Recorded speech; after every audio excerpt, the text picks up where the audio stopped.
گل گلشن میں بہاروں سے لطافت مانگے، پیروی احمد مرسل کی شریعت مانگے، پیروی احمد مرسل کی شریعت مانگے، جس کو سرکار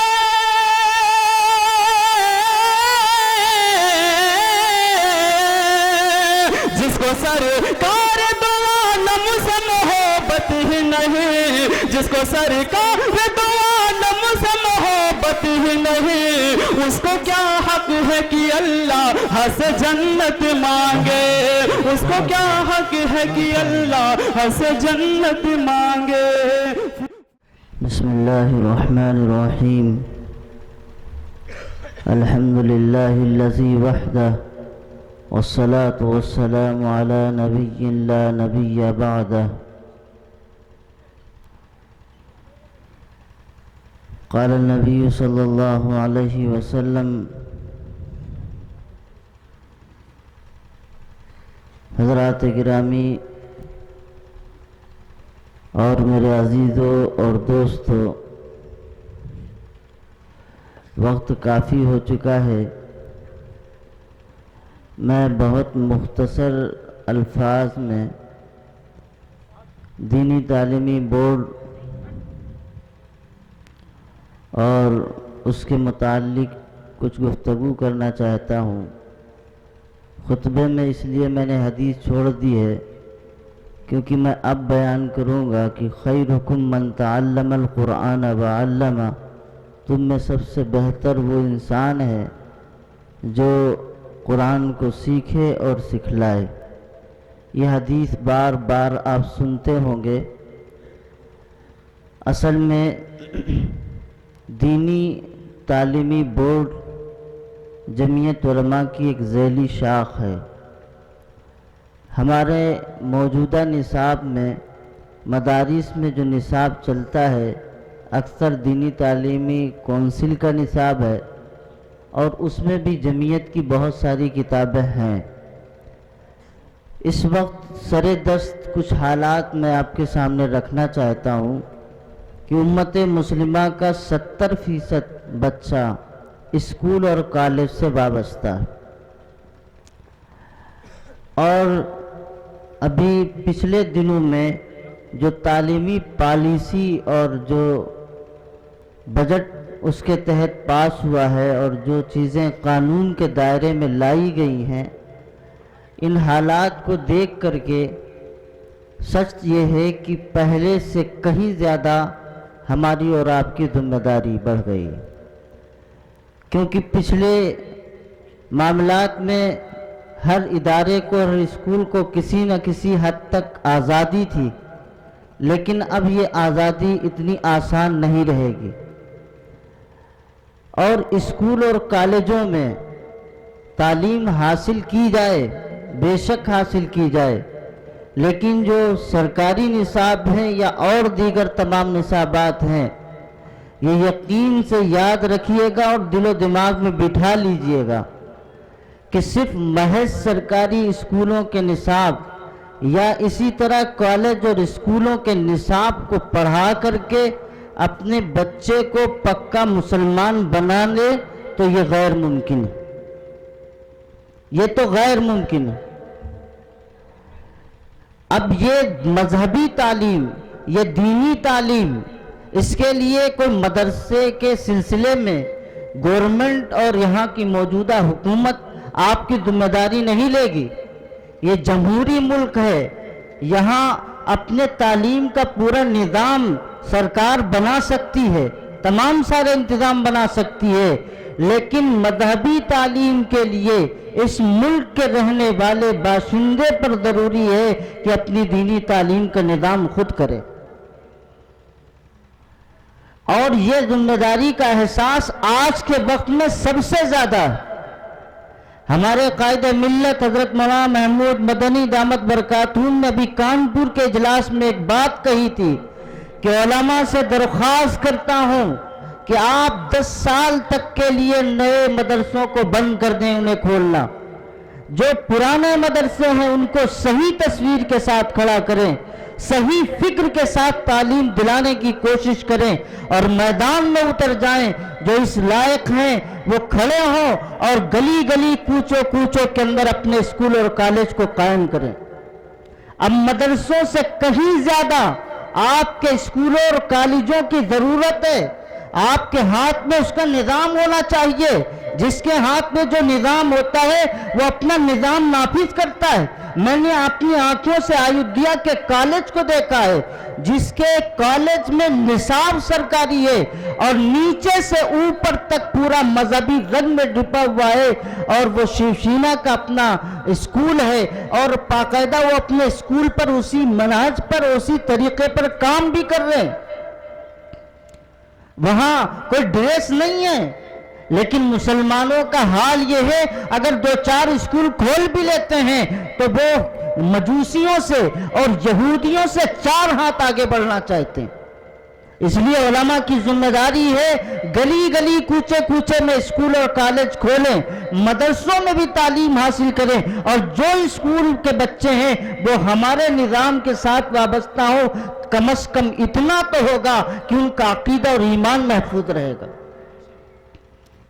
اور آج کے دور میں صرف مدرسہ ہی ہمارے ایمان کی ضرورت نہیں ہے. جس رخ پر قوم جا رہی ہے اس رخ پر اس قوم کو روک کر کے ان کے ایمان کی حفاظت کی ذمہ داری علماء پر. آپ اہل ثروت کو کھڑا کریں. لوگوں کے پاس پیسے ہوتے ہیں 1-1 کروڑ کے 2-2 کروڑ کے 5-5 کروڑ کی ملے اور اسکول کے بجائے جگہ جگہ آپ بھٹے ملیں گے کھلے ہوئے. انہیں اپنی قوم کی فکر نہیں ہے. ہماری قوم جا کہاں رہی, کس رخ پر جا رہی ہے آپ کو اندازہ نہیں ہے کہ نصابیں کھول کر کے ان کی کتابوں کو دیکھیے کہ جہاں پر بڑی بڑی دیو مالائی کہانیاں پڑھائی جاتی ہیں, جہاں کرشن جی کے اور بڑے بڑے جو ان کے اوتار ان کے بڑے بڑے لوگ ہیں ان کی سیرت کا بیان ہوتا ہے. مجھے ذرا سا بتائیں کہ جو ایک خالی ذہن بچہ ہے جس کے دل و دماغ کے اندر اگر اس طرح کی دیو مالائی کہانیاں بتائی جائیں گی اور سورج کی شکتیاں بتائی جائیں گی اور اسی طرح تمام وہ عقیدے اور تمام وہ ساری چیزیں جو صرف ایک مخصوص مذہب کے اور مخصوص رنگ کے ساتھ ہیں, آپ کا سادہ بچہ جسے آپ یہاں مسلمان گھر میں تیار کر رہے ہیں اور 4 دن کے بعد جب آپ اسکول کے اندر داخل کریں گے ان کے دلوں میں دیوی دیوتاؤں کی عظمت آئے گی اور یہی عظمت ان کے ایمان کا خاتمہ کا سبب بنے گی. صرف ایک مسئلہ نہیں ہے, ہزاروں مسائل ہیں. اگر آج ہم نے اپنے اسکول قائم کیے ہوتے, اب معاف کیجئے گا میں بڑے وثوق کے ساتھ کہتا ہوں, ہم نے انگریزی تعلیم عصری تعلیم اور دینی تعلیم کے اندر دیوار کھڑی کر دی ہے. جبکہ میرا عزیزو تاریخ یہ بتلاتی ہے کہ حضرت نبی کریم صلی اللہ علیہ وسلم کا ایک سیرت کا نمونہ آپ کے سامنے پیش کرتا ہوں. بدر کی جنگ ہوئی ہے, جنگی قیدی آئے ہیں اور جنگی قیدیوں میں دیکھا گیا کہ ان میں کون پڑھے لکھے لوگ ہیں جو مذہب کے اعتبار سے مسلمان نہیں تھے, جن کی نسل اور جن کا رنگ اور جن کی تہذیب مختلف تھی, لیکن اللہ کے نبی صلی اللہ علیہ وسلم نے ان کی قید اور ان کی آزادی کا مسئلہ جو طے کیا وہ صرف اس بنیاد پر طے کیا ان کو جو زبان آتی ہے, جو تعلیم آتی ہے, یہ ہمارے ساتھیوں کو سکھائیں, ہمارے بھائیوں کو سکھائیں, اس بنیاد پر ان کی آزادی ہوگی. میرے عزیز اور بزرگ دوستو, مذہب اسلام کبھی کسی تعلیم کو اور کسی بھی دنیا کے کسی بھی تعلیمی مسائل پر کسی طرح کی وقت کی ضرورت کے اعتبار سے کبھی نکیر نہیں کرتا. لیکن اس کا مطلب یہ نہیں ہے کہ ہمارے بچے ہیں ہم ایسے لوگوں کے حوالے کر دیں جن کے دلوں کے اندر اسلام کی شکوک و شبہات پیدا ہو جائے, جو پیارے پیغمبر کے عظمت کے قائل نہیں بلکہ پیارے پیغمبر کے سیرت کو کھینچ کر کے اور پیارے پیغمبر کی سیرت پر انگلیاں اٹھائے یا صحابہ کرام کے تقدس کو پامال کریں یا دین کو صرف ایک ضرورت کے اعتبار سے کہیں، جیسا کہ آج کے اسکول سے جو ہمارے سامنے سماج میں اثرات آتے ہیں وہ دو طرح کے اثرات آتے ہیں۔ آدمی پڑھا لکھا ہے، گریجویٹ ہے، بہترین تعلیم یافتہ ہے، لیکن مذہبی اعتبار سے وہ یہ کہتا ہے کہ جناب والا یہ تو صرف وقت کی ضرورت ہے، یعنی دین کو صرف اپنے لباس کی طرح استعمال کرتا ہے۔ جب ضرورت پڑتی ہے تو دین استعمال کر لیتا ہے، جب ضرورت پڑتی ہے تو نماز پڑھ لیتا ہے، جب ضرورت پڑتی ہے تو دین کے تھوڑے بہت کام میں کر لیتا ہے۔ یہ سمجھتا ہے کہ سارا دین صرف مولویوں پر اترا ہے، حافظوں پر اترا ہے، قاریوں پر اترا ہے، یہ دین کے پیشواؤں پر اترا ہے، ہمارے لیے کوئی دین نہیں۔ یہ بنیادی حالات ہوتے ہیں، اور پھر جب اور زیادہ آگے ترقی کرتا ہے اور ڈگریاں حاصل کرنے کے بعد اس کو اہل ہنود کی طرف سے اور اسی طرح مجوسیوں کی طرف سے اور اسی طرح دنیا کا جو اس وقت نظام چل رہا ہے کہ اسلام کے خلاف ایسا لٹریچر، ایسا مواد خاص کر مسلمان بچوں کو ٹارگٹ کیا جاتا ہے کہ تمہارے مذہب میں یہ چیزیں، تمہارے مذہب میں یہ چیزیں۔ جو بچہ نیچے سے لے کر کے جوانی تک جس کے دل و دماغ میں دین کا ایک قطرہ بھی نہیں پڑا ہے، وہ اسی بہکاوے میں جائے گا اور وہ خود دین پر اعتراض کرے گا اور دین پر تمام سارے سوالات کرے گا۔ آج گلی گلی کوچوں میں اسلام کے محافظ کم ہیں، اسلام کے اوپر تیر و تلوار چلانے والے ہماری قوم میں سب سے زیادہ ہیں۔ اس کی وجوہات یہی ہے، اگر کوئی طبقہ پڑھ بھی جاتا ہے تو اس کا انداز اس طرح ہوتا ہے کہ وہ اسلام کے بجائے حفاظت کے، اسلام کی تعلیمات کو عام کرنے کے خود اس کے اوپر کھڑے ہو کر کے نکیرے کرتا ہے، اعتراضات کرتا ہے۔ اور معاف کیجئے گا، ایک امام کے پیچھے جتنے مسلیان کھڑے ہوتے ہیں اگر ان میں پڑھے لکھے ہیں تو ان کے دلوں کے قریب جائیے، انہیں ٹٹولیے، ان کے پاس بیٹھیے، آپ کو اندازہ ہوگا وہ ہمارے مذہب اسلام کو اور دینی نظام کو کس طرح سمجھتے ہیں، کس طرح وہ ان کے نظر میں کیا ہے اس کی حیثیت۔ وہ تو صرف یہ سوچتے ہیں کہ یہ صرف تباہی اور بربادی کے علاوہ اور کچھ نہیں۔ تو اس لیے میرے عزیزو، یہ دنیا کے مسائل میں اب اس کی ہم کو حل کرنے کی کیسے ضرورت پیش آئی۔ معاف کیجئے گا، حالات تو بہت کچھ بتلاتے ہیں۔ حضرت مولانا علی میاں ندوی رحمت اللہ علیہ نے بہت پہلے لکھا تھا، اگر تم نے ان حالات کو دیکھنے کے بعد پھر بھی کوئی فیصلہ نہ کیا تو وہ وقت دور نہیں جب تمہارے گھروں کے اندر مسلمان بچے پیدا ہوں گے، ان کا نام مسلمانوں جیسا ہوگا لیکن سینوں میں ایمان اور اسلام نہیں ہوگا۔ حضرت نے یہ تمام سارے حالات کو دیکھ کر کے پیشین گوئی کر دی۔ آج وہی منوان، وہی حالات پیدا ہو رہے ہیں۔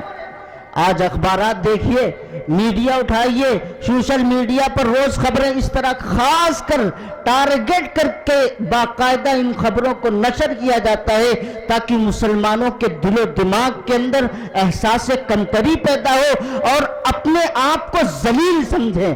میں کہتا ہوں جیسے بہت سارے واقعات ہوتے ہیں، ہمارے گھر کی لڑکیاں دوسروں کے یہاں جا رہی ہیں، ہم کو کون ٹینشن ہے، ہم کو کون سا فکر ہے، ہم کو کون سی لگن ہے کہ کون یہ کن حالات کے اعتبار سے کیسے کیسے حالات پیدا ہو رہے ہیں، اس سے ہم کو کون سا روکار ہے۔ اگر کوئی مسئلہ بگڑتا ہے تو سارا ٹھیکرا قوم کے علماء کے اوپر ڈال دیا جاتا ہے۔ یہ قوم کے بڑے بڑے امیر اور بڑے بڑے کروڑپتی اور غریب، یہ سارے طبقات کی ذمہ داری ہے، صرف ایک مولوی اور عالم کی ذمہ داری نہیں ہے۔ تالیاں دو ہاتھوں سے بجتی ہے، ایک ہاتھ سے نہیں بجتی ہے۔ سب کو بیٹھ کر کے سوچنا پڑے گا اپنے بچوں کے مستقبل کے بارے میں، اپنے بچوں کے آنے والے حالات کے بارے میں۔ اگر اسکول اور کالج کے ساتھ ہم وابستگی رکھتے ہیں، بے شک رکھیں، لیکن 1 گھنٹہ کم از کم نکال کر کے اپنے دین کو سیکھیں، اپنے دین کو مضبوط کریں، اپنے ایمان کو مضبوط کریں، تاکہ کل پیغمبر حضرت محمد الرسول اللہ صلی اللہ علیہ وسلم کے سامنے جب ہمارا بچہ جائے، ہم جائیں تو کم از کم رسوائی سے محفوظ ہو سکیں۔ اس لیے اکابر نے، علماء نے اور بڑے بڑے بزرگوں نے یہ دارالعلوم دیوبند سے لے کر کے جمعیت علماء جو مسلمانوں کی سماجی بہت بڑی تنظیم ہے، انہوں نے بیٹھ کر کے باقاعدہ ایک نظام طے کیا ہے کہ ہر علاقے کے اندر، ہر علاقے کے اندر، ہر بستی کے اندر ایک مکتب ایسا ہونا چاہیے جس میں 12 گھنٹے تک مسلسل تعلیم کا نظم ہو، کہ بچے کو جب فراغت حاصل ہو وہ جا کر کے مدرسے کے اندر مکتب میں تعلیم حاصل کرے۔ اور یہ مدرسہ وہ نہیں ہے کہ جیسے ہمارے محلوں میں مدرسے چلتے ہیں، معاف کیجئے گا علماء حفاظ بیٹھے، میں سب سے معذرت کے ساتھ کہتا ہوں، ہمارے مدرسوں اور مکتبوں کا حال یہ ہو چکا ہے کہ ہمارا بچہ جب گھر سے نکلتا ہے، اسکول جاتا ہے تو ماں بھی اس کو اٹھاتی ہے، اس کا بستہ لیتی ہے، باپ بھی اٹھاتا ہے، اور باقاعدہ موٹر سائیکل یا 4 ویلر سے اسکول کو چھوڑنے جاتا ہے۔ اس کی ٹائمنگ سیٹ ہے، بچے کی چھٹی کب ہوگی، لینے کب جانا ہے، میٹنگ ہوگی گارجن کی تو جائیں گے، وہاں ضرور حاضری دیں گے، گھر میں کوئی فرد ہوگا تو اسے بھیجیں گے۔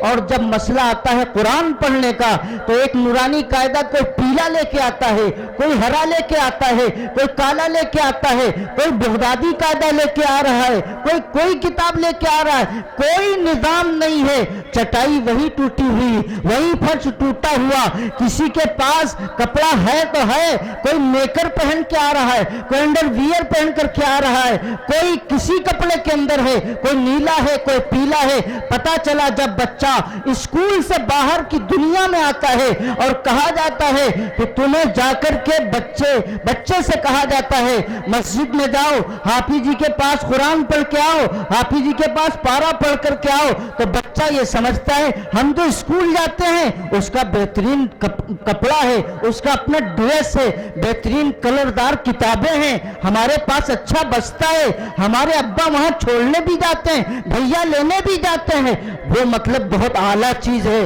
اور یہ جو ایسے ہی مسجد میں چل رہا ہے، یہ تو یوں ہی چل رہا ہے، بس وہ گھر کے اندر رہتے ہیں اس لیے اماں ابا بھیج دیتے ہیں جا قرآن پڑھو جا کر کے۔ بچے کے دل کے اندر ذرہ برابر بھی اہمیت نہیں آتی۔ یہی وجہ ہے میرا عزیزو، ہمارے مدارس اور مکاتب سے یہ بچے دور ہوتے چلے جا رہے ہیں۔ نفسیات کو سمجھو، اس لیے اکابر نے نفسیات سمجھی اور 5 درجے تک 5 سال کا ایک نصاب تیار کیا۔ 1 گھنٹے کے اندر قرآن پڑھایا جائے گا اور حدیث بھی یاد کرائی جائے گی، دعائیں بھی یاد کرائی جائیں گی، مسائل بھی یاد کیا جائے گا اور ان کو نماز کا عملی مشق بھی کرایا جائے گا۔ بچے نے نماز پڑھی کہ نہیں پڑھی اس کی حاضری بھی لی جائے گی۔ اور صرف اتنا ہی مسئلہ نہیں ہے، وہ اپنے گھر میں ماں باپ سے، بڑوں سے، سب سے حاضری لے اور یہ اعلان کروائے، وہ اس پہ ٹک لگوائے کہ ہم نے نماز پڑھی کہ نہیں۔ تو اس کا اثر یہ بھی ہوگا کہ بچہ جب ٹک لگوائے گا، باپ ٹک لگائے گا، تو بچے نے اگر ٹک لگوانے کی کوشش کی ہے تو باپ بھی ایک بار سوچے گا ہم نے نماز تو پڑھی نہیں ہے، بچے کے اس نماز پڑھنے کے اوپر ٹک کیسے لگوائیں۔ گھر کے اندر کا بھی ماحول سنبھالنے کی بات ہے اور بچے کا باہر کا ماحول بھی سنبھالنے کی بات ہے۔ اس لیے میرے عزیزو، اسی کے ساتھ ساتھ اس کا ایک ڈریس ہے، باقاعدہ ایک ڈریس ہے، ٹوپی ہے، اس کا ایک رنگ ہے، تاکہ بچہ جب جائے تو اس کا نظام یہ بنایا گیا ہے، بچہ جب جائے تو اسے پتا چلے کہ اسکول میں ہم پڑھنے جاتے ہیں وہ بھی اچھی جگہ ہے اور ہم مدرسے میں یہاں پڑھنے آتے ہیں یہ بھی اچھی جگہ ہے۔ اور ایک اور نظام ہے کہ نظام کے ساتھ ساتھ اکیلے ایک بچے کو نہیں سنا جائے گا، نہ پڑھایا جائے گا، بلکہ اس میں سارے بچے ایک ساتھ رہیں گے، ایک استاد بلیک بورڈ پر سمجھائے گا، جب تک استاد پڑھائے گا تب تک سارے بچے پڑھتے رہیں گے، پھر ایک بچہ پڑھے گا۔ اس طریقے سے سارے کے سارے بچے ایک طرف توجہ رکھیں گے اور 1 گھنٹے کے اندر 5 سبجیکٹ 5 مضمون پورے اس کے ہو جاتے ہیں۔ اب وہ بات کرتا کرتا اور وقت گزرتا گزرتا اسے پتہ ہی نہیں چلتا ہے، پھر نہ کسی کی لڑائی کی شکایت آتی ہے، نہ کوئی محلے کا جو بچہ گندا رہتا ہے اس کا کوئی مسئلہ بھی آتا ہے، جو بچہ گالی دیتا ہے اسے اتنی فرصت ہی نہیں جو آپس میں لڑے اور گالی دے۔ امیر بچہ بھی آئے، غریب بچہ بھی آئے، ایک پاس بیٹھ جائے، کسی کو خبر نہیں ہے کون امیر ہے کون غریب ہے، کسی کا کوئی فرق نہیں کس انداز کا ہے، سارے کے سارے 1 گھنٹے کے اندر بیٹھ کر کے اپنی تعلیم حاصل کر کے چلے جائیں۔ یہ ایک ایسا نظام ہے جس نظام کے اندر اسلام تو پہلے سے صفائی ستھرائی کی تعلیم دیتا ہے، اسلام تو پہلے سے سارا انتظام رکھتا ہے، کیوں نہیں انتظام رکھتا؟ اذان اللہ دلاتا ہے اور امام مصلی پہ کھڑا ہوتا ہے، تاکید ہے کہ صفوں کو سیدھا رکھو، کانے سے کانا ملا کے رکھو۔ جب ایک فرض کے لیے اللہ اتنا انتظام کر سکتا ہے، جس کے لیے مساجد کا اہتمام کر سکتا ہے، عیدگاہوں کا انتظام کر سکتا ہے، اللہ کا قرآن جس پاک کلام کو اللہ نے اتارا ہے اس کے لیے کوئی نظام نہیں ہوگا۔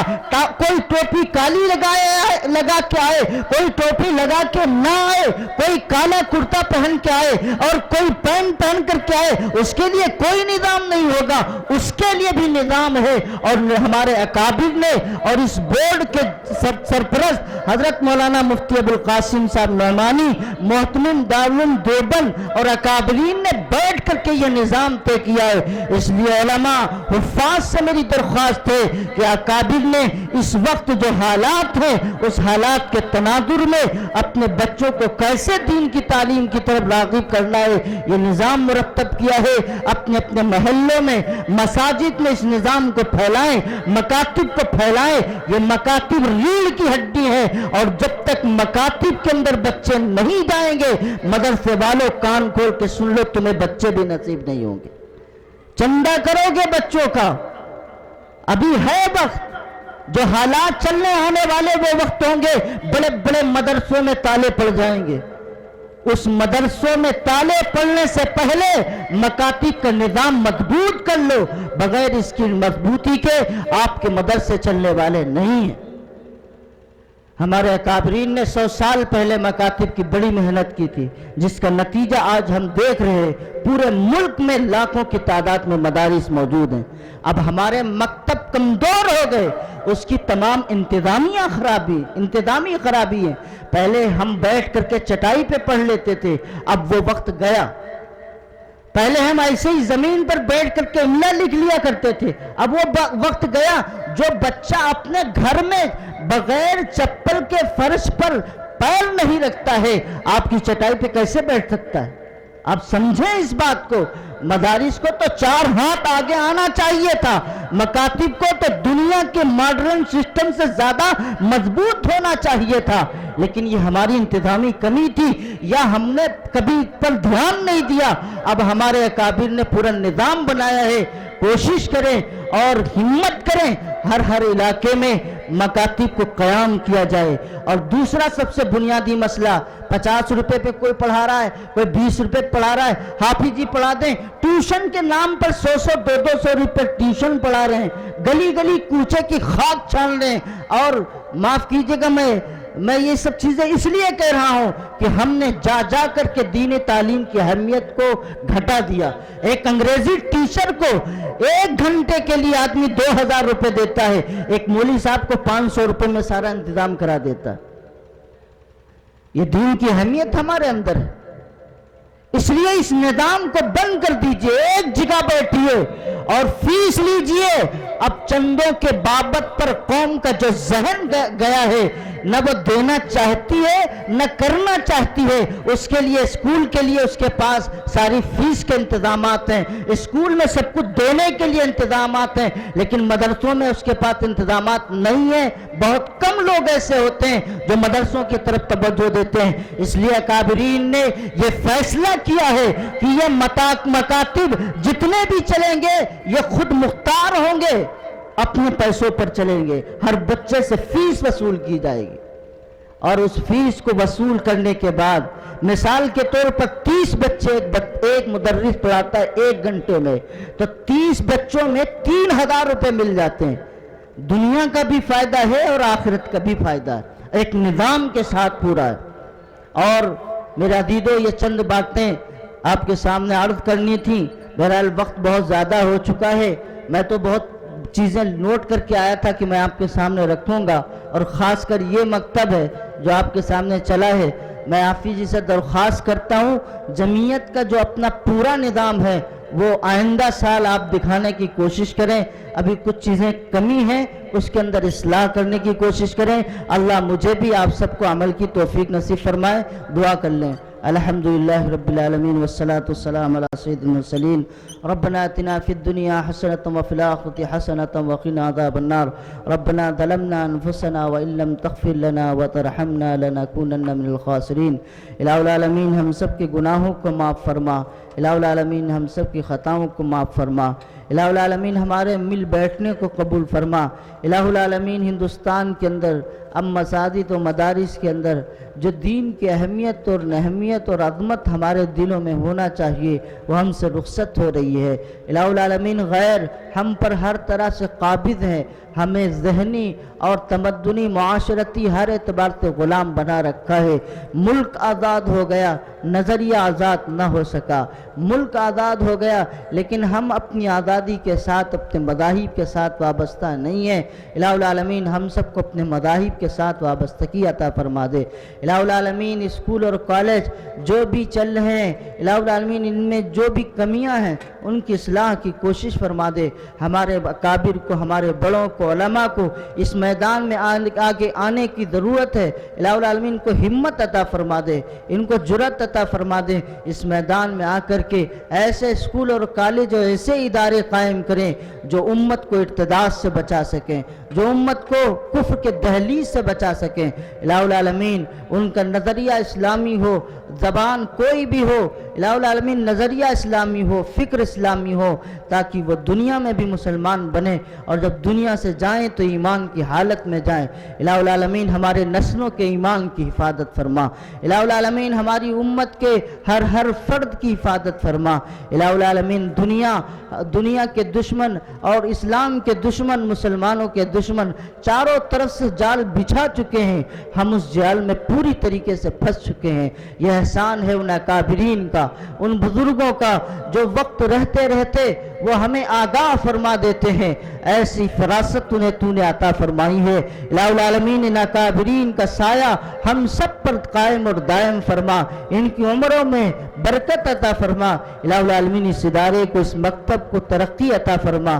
الہ العالمین اس سے متوسلین، متعلقین اور اس کے منتظمین کو اخلاص و للہیت کی دولت سے مالا مال فرما۔ الہ العالمین ہمارے جو موجودہ اکابر ہیں، جہاں بھی ہیں، جس طرح بھی ہیں، الہ العالمین سب کی حفاظت فرما۔ الہ العالمین سب کی حفاظت فرما۔ الہ العالمین یہ قصبہ اہل علم کا قصبہ ہے، علماء کا قصبہ ہے، علماء کا مسکن ہے۔ الہ العالمین اس قصبے کے لیے، اس بستی کے لیے خیر کے فیصلے فرما۔ الہ العالمین خیر کے فیصلے فرما۔